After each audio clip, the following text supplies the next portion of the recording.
नमस्कार, मैं तुलसीराम एस के बुक्स के यूट्यूब चैनल पर आप सभी का फिर से स्वागत करता हूं।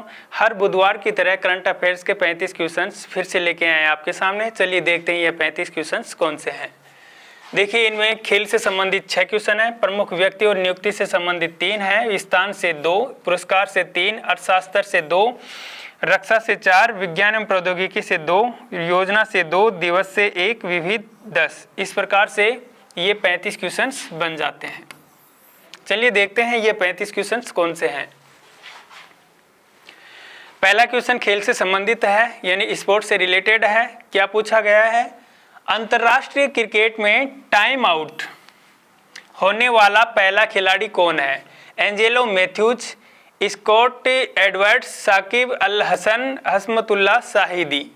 तो आपका उत्तर है एंजेलो मैथ्यूज। ये है एंजेलो मैथ्यूज जो श्रीलंकाई खिलाड़ी हैं। सदीरा समरविक्रमा के आउट होने के बाद एंजेलो मैथ्यूज खेलने के लिए आए। टूटे हुए हेलमेट की वजह से देरी हो गई इनको खेलने में। इसके कारण से बांग्लादेशी कप्तान साकिब अल हसन तथा बांग्लादेशी टीम ने टाइम आउट की अपील कर दी, जिसको एम्पायर ने स्वीकार कर लिया और एंजेलो मैथ्यूज को आउट करार दे दिया गया। तो ये क्रिकेट के इतिहास में टाइम आउट होने वाले पहले खिलाड़ी बन गए, एंजेलो मैथ्यूज। आगे देखिए, फीडे ग्रैंड स्विस शतरंज प्रतियोगिता के महिला वर्ग का खिताब किसने जीता है? हरिका द्रोणावली, तान्या सचदेव, कोनेरू हम्पी, आर वैशाली। तो आपका उत्तर है आर वैशाली, रमेश बाबू वैशाली। ये है आर वैशाली। ग्रैंड स्विस जीतने वाली पहली भारतीय बन गई हैं ये। आगे देखिए, 11वें सुल्तान जोहर कप 2023 में भारतीय जूनियर पुरुष हॉकी टीम ने कौन सा पदक जीता है? स्वर्ण, रजत, कांस्य, इनमें से कोई नहीं। तो आपका उत्तर है कांस्य। भारतीय जूनियर पुरुष हॉकी टीम ने 11वें सुल्तान जोहर कप 2023 में कांस्य पदक जीता है, जबकि स्वर्ण पदक जर्मनी ने जीता है और रजत पदक ऑस्ट्रेलिया ने जीता है।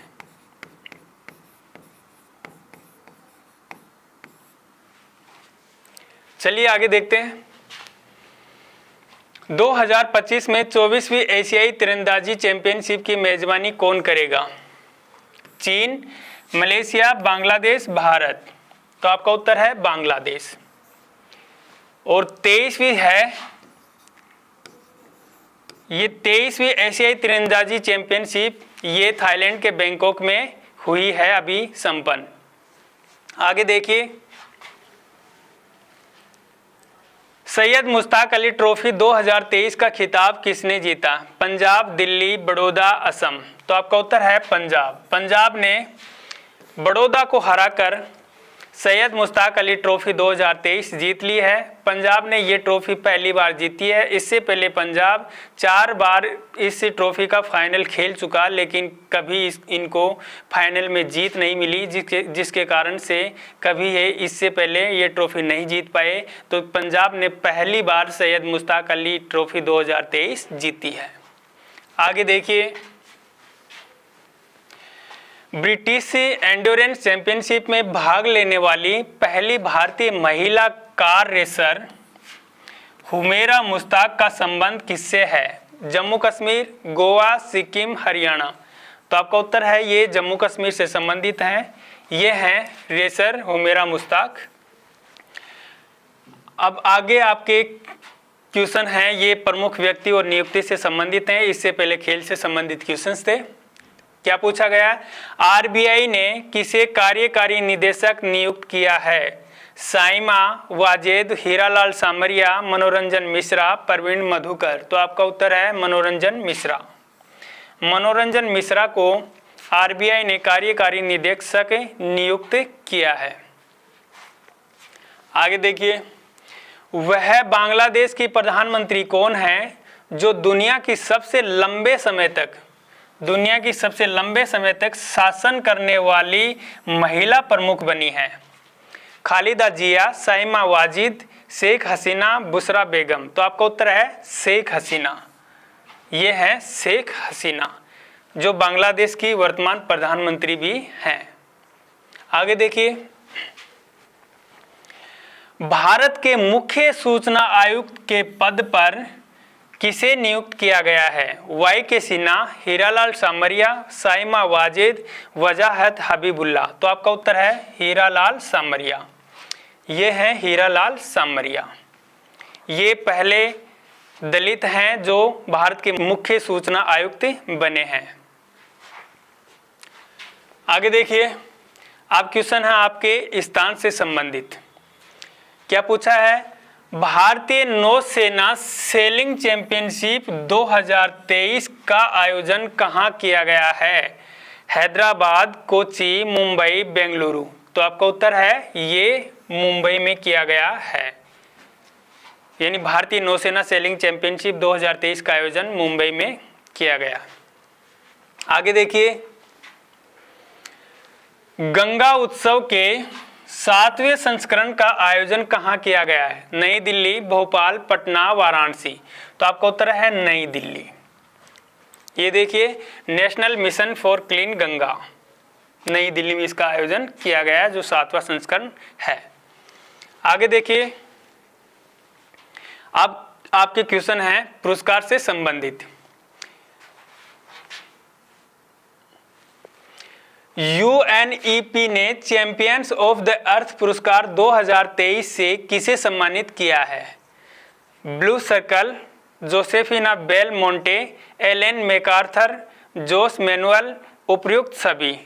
तो आपका उत्तर है उपयुक्त सभी, यानी Blue Circle, Josefina Bel Monte, Ellen MacArthur, Jose Manuel, ये सभी हैं। इनको यूएनईपी ने चैंपियंस ऑफ द अर्थ पुरस्कार 2023 से सम्मानित किया है। आगे देखिए, business change maker of the year 2023 का खिताब किसे दिया गया है? State bank of India SBI, reserve bank of India RBI, HDFC, ICICI। तो आपका उत्तर है reserve bank of India RBI। RBI को business change maker of the year 2023 का अवार्ड दिया गया है। आगे देखिए, ग्लोबल रेस्पॉन्सिबल टूरिज्म अवार्ड 2023 से किस राज्य को सम्मानित किया गया है? राजस्थान, गोवा, तेलंगाना, केरल। तो आपका उत्तर है केरल। केरल को ग्लोबल रेस्पॉन्सिबल टूरिज्म अवार्ड 2023 दिया गया है। आगे देखिए, हाल ही में, अब आपका क्वेश्चन है अर्थशास्त्र से संबंधित। हाल ही में भारत में 100% FDI प्राप्त करने वाली पहली रक्षा कंपनी कौन सी है? पहली रक्षा कंपनी कौन सी है? Saab company, Dassault Aviation company, Kalashnikov concern, JSC, Lockheed Martin Corporation. तो आपका उत्तर है साब कंपनी। आगे देखिए, प्रवर्तन निदेशालय ED की सिफारिश पर भारत सरकार ने कितने अवैध सट्टेबाजी प्लेटफॉर्मों पर प्रतिबंध लगाया है? 25, 22, 30, 16। तो आपका उत्तर है 22 ऐसे अवैध सट्टेबाजी प्लेटफॉर्म हैं जिनके ऊपर प्रवर्तन निदेशालय की सिफारिश पर भारत सरकार ने कार्रवाई करते हुए प्रतिबंध लगा दिया। आगे देखिए, अब है आपके क्वेश्चन रक्षा से संबंधित। क्या पूछा है? नवीनतम अग्रिम युद्धपोत परियोजनाओं के लिए संचालित परियोजना 15B कार्यक्रम के अंतर्गत कौन सा चौथा और अंतिम युद्धपोत है? चौथा और अंतिम युद्धपोत है। क्या नाम है उसका? विक्रांत, सूरत, मोरमुगाओ, विशाखापत्तनम। तो आपका उत्तर है सूरत। ये है सूरत युद्धपोत। ये अगली पीढ़ी के स्टील्थ गाइडेड मिसाइल विध्वंसक जहाजों के निर्माण के तहत निर्मित किया गया है। आगे देखिए, परमाणु परीक्षण प्रतिबंध संधि के अनुसमर्थन को किसने वापस लिया? USA, भारत, रूस, चीन। तो आपका उत्तर है रूस। रूस ने परमाणु परीक्षण प्रतिबंध संधि के अनुसमर्थन को वापस लिया है। आगे देखिए, रूसी कंपनी रोसाटोम ने विश्व की सबसे ऊंची परमाणु सुविधा कहाँ स्थापित की है? चीन, बोलीविया, तुर्की, ईरान। तो आपका उत्तर है बोलीविया में रूसी कंपनी रोसाटोम ने विश्व की सबसे ऊंची परमाणु सुविधा स्थापित की है। आगे देखिए, हाल ही में चर्चा में रहे प्रचंड का संबंध किससे है? Torpedo, tank, helicopter, missile. तो ये प्रचंड है, ये एक हेलीकॉप्टर है, हल्का लड़ाकू हेलीकॉप्टर है।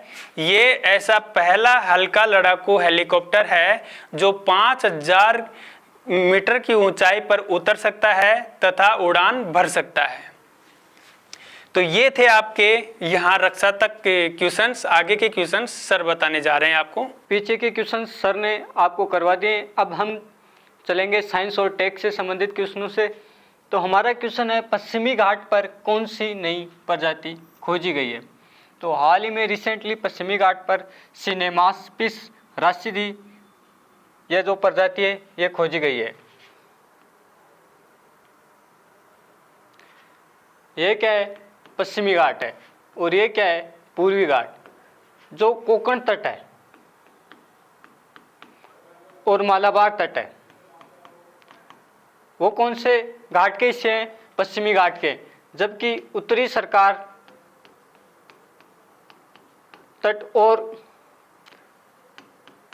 कोरोमंडल तट,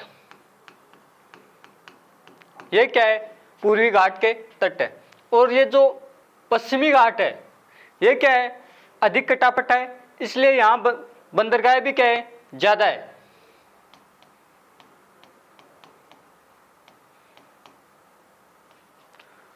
और ये जो पूर्वी तट है ये क्या है? एकदम सपाट है। और चौड़ाई में क्या है?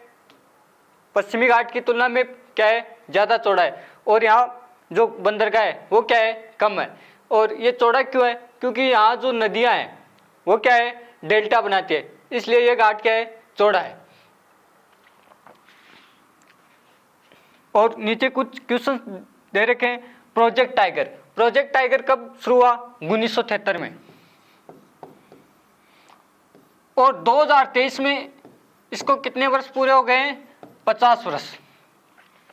प्रोजेक्ट एलिफेंट ये कब स्टार्ट हुआ? 1992 में।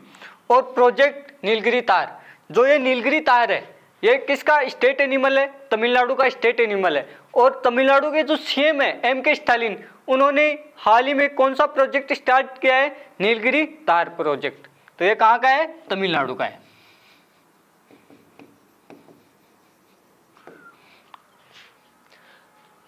नासा ने सुपरनोवा अवशेष सिग्नस लूप का अध्ययन करने के लिए कौन सा मिशन लॉन्च किया है? नासा ने नोवा अवशेष सिग्नस लूप, ये जो नासा यूएसए की स्पेस एजेंसी है, इसने एक मिशन लॉन्च किया है जिसका नाम है इनफ्यूज मिशन। ये इनफ्यूज मिशन जो सुपरनोवा अवशेष सिग्नस लूप है इसकी क्या करेगा? स्टडी करेगा। और ये सुपरनोवा है क्या? ये क्या है? एक स्टार है जो क्या? गुरुत्वाकर्षण बल,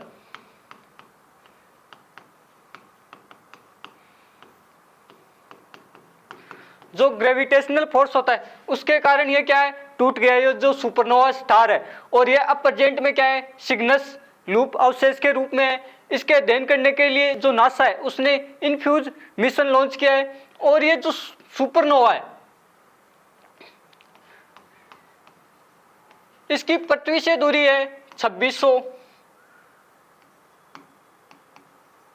लाइट ईयर या प्रकाश वर्ष। और ये जो प्रकाश वर्ष है ये किसकी किसका मात्रक है? दूरी का मात्रक है। और ये जो सुपरनोवा है, जो स्टार है, उसकी पृथ्वी से दूरी कितनी है? 2600 प्रकाश वर्ष। और ये जो सुपरनोवा है, इसको किससे देखा गया था पहली बार?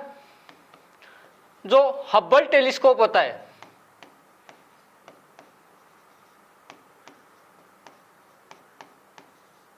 हब्बल टेलीस्कोप की सहायता से किसको देखा गया था? सुपरनोवा को। तो इसका करेक्ट आंसर क्या है? इन्फ्यूज मिशन।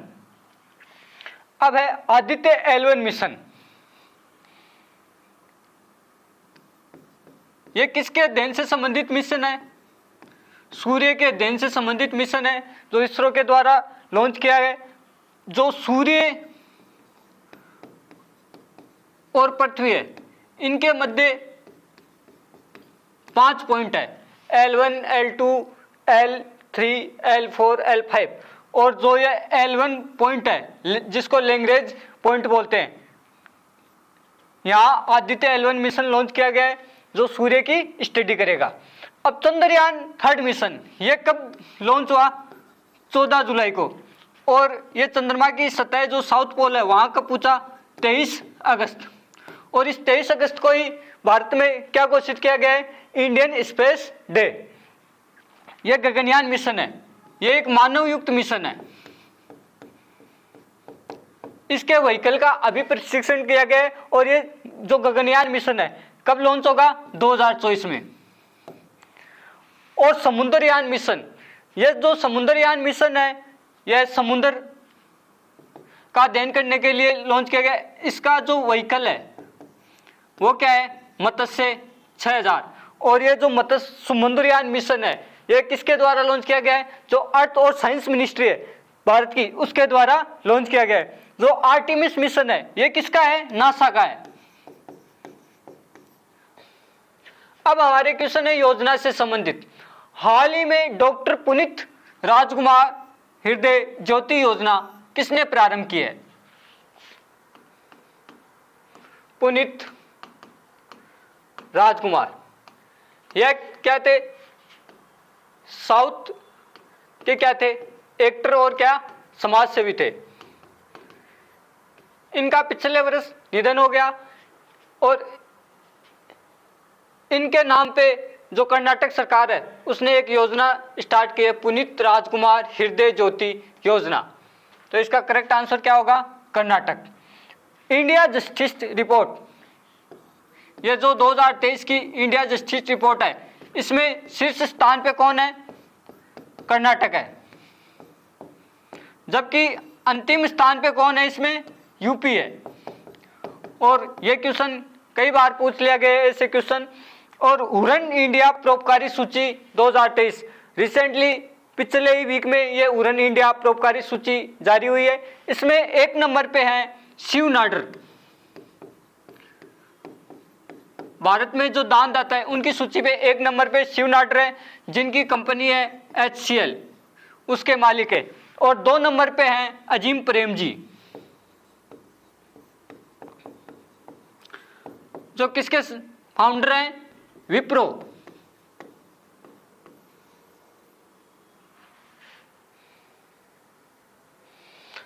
जल के लिए महिलाएं, महिलाओं के लिए जल अभियान कौन लॉन्च करेगा?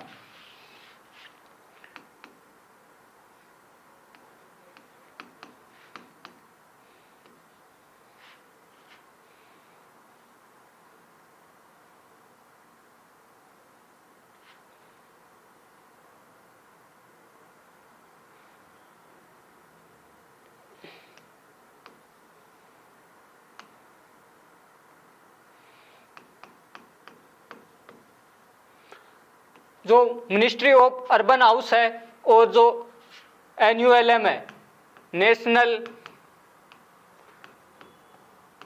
अर्बन लिवलीहुड मिशन, यह मिनिस्ट्री ऑफ अर्बन हाउस और NULM national urban livelihood mission है, जो राष्ट्रीय शहरी आजीविका मिशन है। इसका क्या है? संयुक्त मिशन है। और जो मिनिस्टर ऑफ अर्बन हाउस है, वो कौन है प्रेजेंट में? हरदीप पुरी। उन्होंने ये मिशन लॉन्च किया है, पानी के लिए महिलाएं, महिलाओं के लिए पानी, जिसको जल दिवाली नाम दिया गया है। इसमें महिलाओं को स्वच्छ जल के बारे में जागरूक किया जाएगा और प्रचार, जो महिलाएं को जो जागरूक किया जाएगा और जिन्हें ट्रेनिंग दी जाएगी वो इनका क्या करेगी, प्रचार करेगी। और ये कब से कब तक दिया जाएगा, 7 नवंबर से 9 नवंबर, ये 3 दिन का प्रोग्राम है जिसको जल दिवाली नाम दिया गया है। तो इसका करेक्ट आंसर क्या है, आवास और शहरी मंत्रालय द्वारा लॉन्च किया गया है। क्या है कि ये जल अभियान है, इसको देखते ही क्या माइंड में आता है, जल शक्ति मंत्रालय, लेकिन ये किस मंत्रालय का है, आवास और शहरी मंत्रालय का है। प्रथम बार संयुक्त राष्ट्र जल सम्मेलन, ये क्या है, इस बार पहली बार हुआ है जो संयुक्त राष्ट्र जल सम्मेलन है। ये कहाँ हुआ है, न्यूयॉर्क में हुआ है। कोई भी चीज पहली बार होती है तो एग्जाम में पूछ ली जाती है, तो ये न्यूयॉर्क यूएसए में हुआ है। राष्ट्रीय जल पुरस्कार में सर्वश्रेष्ठ राज्य, तो इस बार जो सर्वश्रेष्ठ राज्य है वो कौन है, मध्य प्रदेश। मध्य प्रदेश को सर्वश्रेष्ठ जल पुरस्कार का जो अवार्ड मिला है। मेरी माटी मेरा देश अभियान, जो ये मेरी माटी मेरा देश अभियान है वो 9 अगस्त से स्टार्ट हुआ था। और 9 अगस्त क्या है, जो भारत छोड़ो आंदोलन है उसकी वर्षगांठ क्या है, 9 अगस्त है। तो ये 9 अगस्त से कब तक चला, 31 अक्टूबर तक चला। सर्वाधिक लवणता युक्त झील, यह जो दुनिया की सबसे लवणता युक्त झील है वो है वोन झील, जो कहाँ है, तुर्की में है। जो ये तुर्की देश है, इसका पहले नाम तुर्की था, लेकिन कुछ ही समय पहले इसका नाम परिवर्तित करके क्या कर दिया गया है, तुर्की कर दिया गया है। अब हमारा क्वेश्चन है दिवस से संबंधित, प्रतिवर्ष राष्ट्रीय कैंसर जागरूकता दिवस कब मनाया जाता है।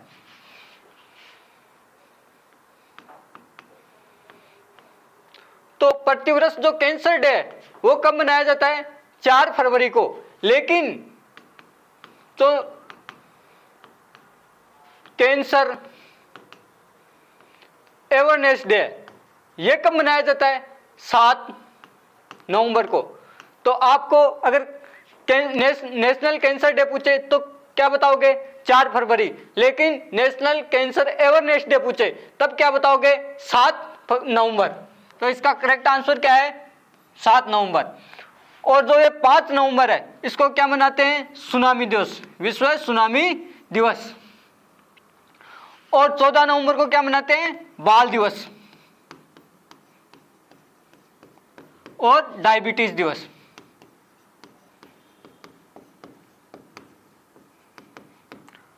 और 19 नवंबर को विश्व पुरुष दिवस। और क्या मनाते हैं, विश्व शौचालय दिवस। और 26 नवंबर को संविधान दिवस और राष्ट्रीय दुग्ध दिवस। अब हमारे क्वेश्चन विविध से संबंधित है। हाल ही में चर्चा में रहे इनकोर ऐप का संबंध है। यह क्या है, इनकोर ऐप है, किसके द्वारा लॉन्च किया गया है, इलेक्शन कमीशन ऑफ इंडिया के द्वारा। तो इसका करेक्ट आंसर है निर्वाचन आयोग। सुस्वागतम पोर्टल, यह सुस्वागतम पोर्टल है वो किसका है, सुप्रीम कोर्ट का है। इसमें ई पास दिया जाता है, जिनका सुप्रीम कोर्ट में किसी काम से आना जाना होता है उनके लिए ये ई पास दिया जाता है। इसके लिए सुप्रीम कोर्ट ने सुस्वागतम पोर्टल लॉन्च किया है। जो ये उद्गम पोर्टल है इसका संबंध किससे है, आरबीआई से है। ये जो लावारिस धन है इसके लिए उद्गम पोर्टल लॉन्च किया गया है। उल्लास ऐप ये किसका है, यूजिस का है। और साथी पोर्टल इसका संबंध किससे है, कृषि मंत्रालय से है, जो एग्रीकल्चर मिनिस्ट्री है इससे। और वर्तमान में भारत के कृषि मंत्री कौन है, नरेंद्र सिंह तोमर। हाल ही में चीन की बेल्ट और रोड परियोजना से अलग होने की घोषणा किसने की है।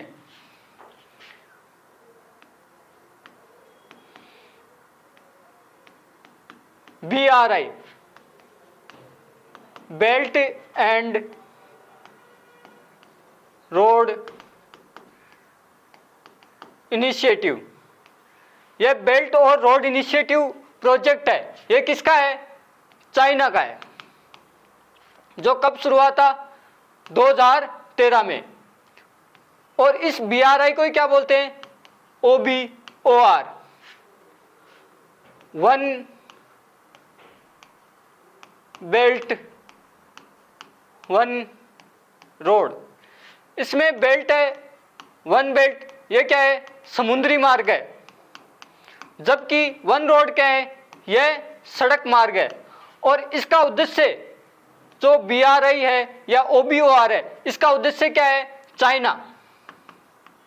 चाइना को किससे कनेक्ट करना? यूरोप और अफ्रीका से। तो इसका करेक्ट आंसर क्या है? जो फिलीपींस है, जो चाइना और फिलीपींस है, इनके मध्य काफी समय से कॉन्फ्लिक्ट चल रहा है, इसलिए फिलीपींस ने इस जो ये BRI प्रोजेक्ट है, इससे अलग होने की क्या कर दी है? घोषणा कर दी है। और जो फिलीपींस है, इसी को कुछ समय पहले भारत ने ब्रह्मोस मिसाइल का क्या किया है? निर्यात भी किया है। अंतर्राष्ट्रीय चावल अनुसंधान केंद्र, यह अंतर्राष्ट्रीय चावल अनुसंधान केंद्र कहाँ है? मनीला। यह मनीला कहाँ है? फिलीपींस में। और जो राष्ट्रीय चावल अनुसंधान केंद्र है वो कहाँ है? जो कटक शहर है उड़ीसा का, उसमें है। रेमन मैग्सेसे पुरस्कार, जो रेमन मैग्सेसे पुरस्कार है उसको क्या बोलते हैं? एशिया का नोबेल पुरस्कार। और ये कहाँ दिया जाता है? यह भी कहाँ दिया जाता है? मनीला, फिलीपींस में। और एशियाई विकास बैंक, इसका मुख्यालय भी कहाँ है? फिलीपींस में है। यह क्या है? वन बेल्ट वन रोड, तो यह है समुद्री मार्ग, जो चाइना है, चाइना को अफ्रीका से जोड़ रहा है, और अफ्रीका और यह क्या है? यूरोप है। यूरोप और अफ्रीका से जो ये जोड़ रहा है, ये तो क्या है? वन बेल्ट है।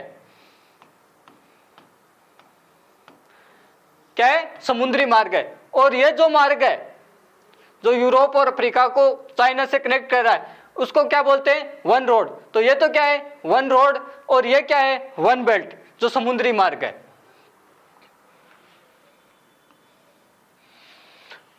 अंतर्राष्ट्रीय सौर गठबंधन का 95वां नवीनतम सदस्य कौन है? ISA, international solar alliance. यह इंटरनेशनल सोलर अलायंस है, इसका गठन कब हुआ था?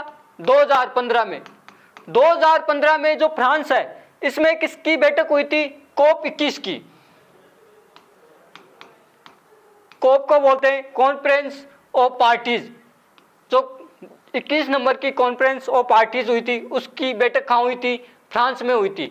और ये कब हुई थी? 2015 में हुई थी। इसी दौरान फ्रांस और इंडिया ने मिलकर किसका गठन किया था? इंटरनेशनल सोलर अलायंस, जिसका मुख्यालय कहाँ है?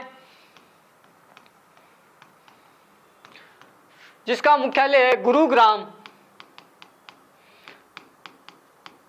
हरियाणा में। तो आपको इसका मुख्यालय भी पूछा जा सकता है, इसका गठन भी पूछा जा सकता है, और इसका उद्देश्य क्या है? जो सोलर एनर्जी है, इसमें क्या है? वृद्धि करना। तो इसका करेक्ट आंसर है, इसमें हाल ही में कौन शामिल हुआ है? चिली शामिल हुआ है। और जो G20 का नवीनतम सदस्य बना है, वो कौन बना है? African union. अफ्रीकन यूनियन इसमें शामिल होने से पहले G20 में 19 तो क्या थे? देश सम्मिलित थे। और एक कौन सा यूनियन सम्मिलित था? European union. और प्रेजेंट में इसमें क्या है? 19 देश और यूरोपियन यूनियन तो है। इसके अलावा जो 2023 में G20 की बैठक भारत में हुई थी, इसमें और कौन शामिल हो गया? African union. और इस अफ्रीकन यूनियन का हेडक्वार्टर कहाँ है? इसका हेडक्वार्टर है अदीस अबाबा। ये जो अदीस अबाबा है, ये किस देश की राजधानी है? इथोपिया की राजधानी है। नाटो का नवीनतम मेंबर। ये जो नाटो है इसकी फुल फॉर्म है नॉर्थ अटलांटिक टेरिटरी ऑर्गेनाइजेशन। तो इसका नवीनतम सदस्य कौन है? फिनलैंड।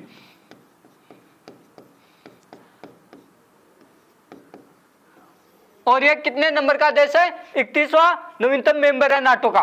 और आसियान का नवीनतम मेंबर, तो आसियान का नवीनतम मेंबर है तिमोर लिस्टे। ये कितने नंबर का मेंबर है? 11 नंबर का नवीनतम मेंबर है आसियान का। और आसियान का मुख्यालय कहाँ है? जकार्ता, जकार्ता इंडोनेशिया में। एससीओ का नवीनतम मेंबर, एससीओ का मुख्यालय कहाँ है? बीजिंग चाइना में। इसको संघाई सहयोग संगठन बोलते हैं। ये एक जो संघाई है वो क्या है? चाइना में शहर है, लेकिन इसका मुख्यालय क्या नहीं है? संघाई नहीं है, क्योंकि ऑप्शन में सबसे पहले क्या देता है? संघाई सहयोग संगठन का मुख्यालय संघाई देता है, लेकिन इसका मुख्यालय क्या है? बीजिंग है। और इसका नवीनतम सदस्य कौन है? ईरान है। और ईरान इसका कौन सा नवीनतम मेंबर है? 9वां नवीनतम मेंबर है। हाल ही में चर्चा में रही वैश्विक बोगोटा घोषणा का संबंध किससे है?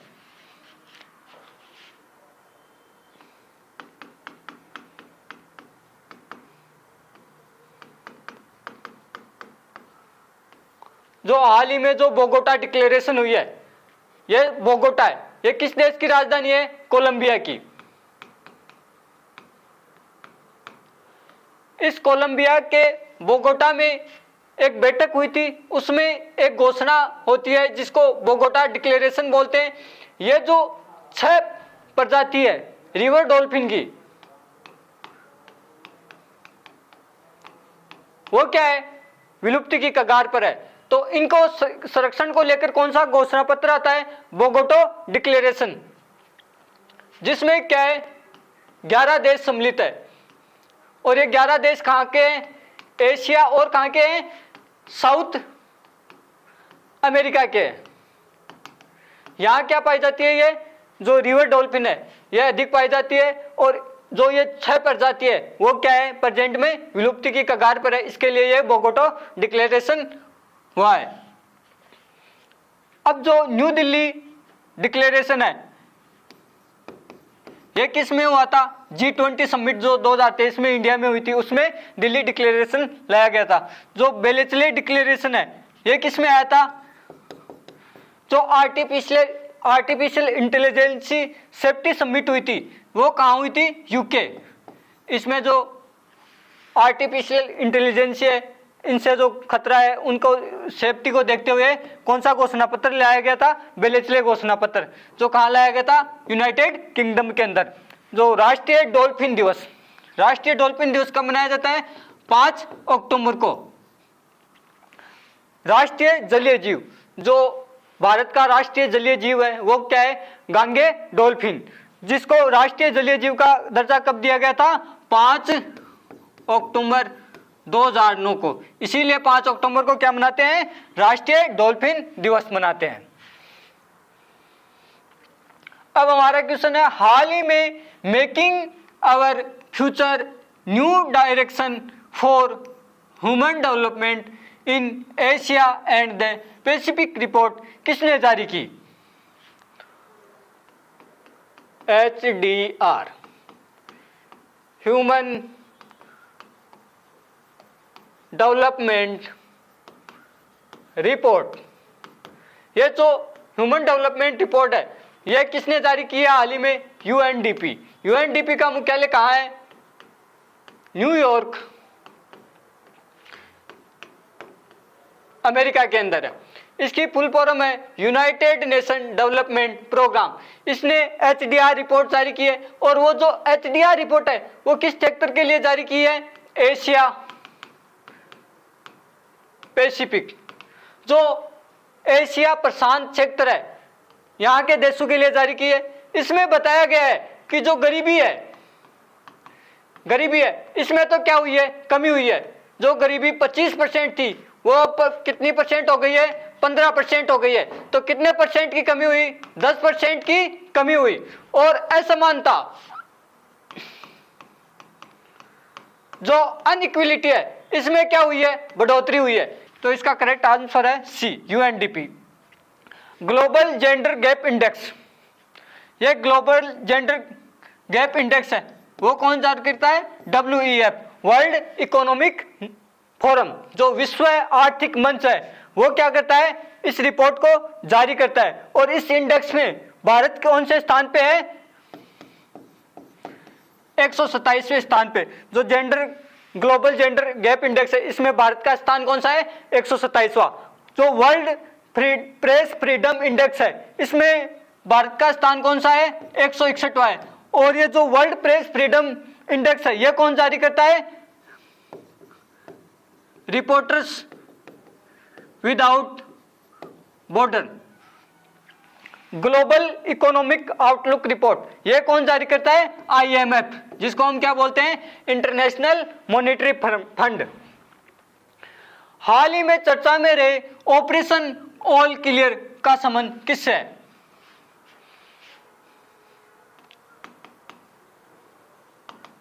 ऑपरेशन ऑल क्लियर, ये जो ऑपरेशन ऑल क्लियर है ये किसका है, भूटान का है। जो भूटान में असम के जो विद्रोही घुस गए थे उनके खिलाफ भूटान ने कौन सा ऑपरेशन चलाया था, ऑपरेशन ऑल क्लियर। और ये अब ये चलाया गया तो क्या गया था, पहले चलाया गया था, लेकिन अब चर्चा में क्यों है। जो भूटान के 5वें नरेश है कौन है, नाम गयाल वांगचुक। ये क्या है, भारत की यात्रा पे आए हुए और ये पहली बार कहाँ है, असम में क्या है, पहली बार है। तो ये क्या है, ऑपरेशन ऑल क्लियर, ये क्या है, चर्चा में है। तो ये पूछा जा सकता है। और ये कौन से नंबर के नरेश है भूटान में, 5वें नंबर के, क्योंकि जो भूटान है ये क्या है, लोकतांत्रिक राष्ट्र ने, जबकि क्या है, राजतांत्रिक देश है, इसमें राजा का ही शासन है। और ये 5 नंबर के, तो इसका करेक्ट आंसर क्या होगा, बी, भूटान। और जो ऑपरेशन पोलो ये कहाँ चलाया गया था, हैदराबाद में। ऑपरेशन अजय, ये ऑपरेशन अजय ये इंडिया द्वारा कहाँ चलाया गया था, इजराइल में जो भारतीय फंसे हुए थे उनको बचाने के लिए चलाया गया था। और ऑपरेशन दोस्त ये कहाँ चलाया गया, तुर्की और सीरिया में चलाया गया था। ऑपरेशन अलक्सा फ्लड, जो ये इजराइल और हमास का कॉन्फ्लिक्ट चल रहा है, इसमें जो हमास है उसने जो अटैक किया था उस इजराइल पे, उस ऑपरेशन का नाम क्या रखा था, ऑपरेशन अलक्सा फ्लड। तो ये किसका ऑपरेशन है, हमास का। और इसके खिलाफ इजराइल ने भी एक ऑपरेशन चलाया था, उसका नाम क्या दिया था, ऑपरेशन स्वार्ड। तो ये किसका है, इजराइल का है। हाल ही में वायु गुणवत्ता की निगरानी के लिए अटमैन उत्कृष्टता केंद्र किसने लॉन्च किया है, ये जो अटमान एक्सीलेंस सेंटर है ये किसके द्वारा लॉन्च किया गया है, IIT कानपुर के द्वारा। जो किसकी जांच करेंगे, वायु गुणवत्ता की क्या करेंगे, जांच करेंगे।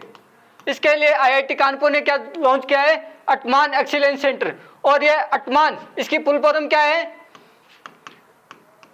Advance technology for monitoring air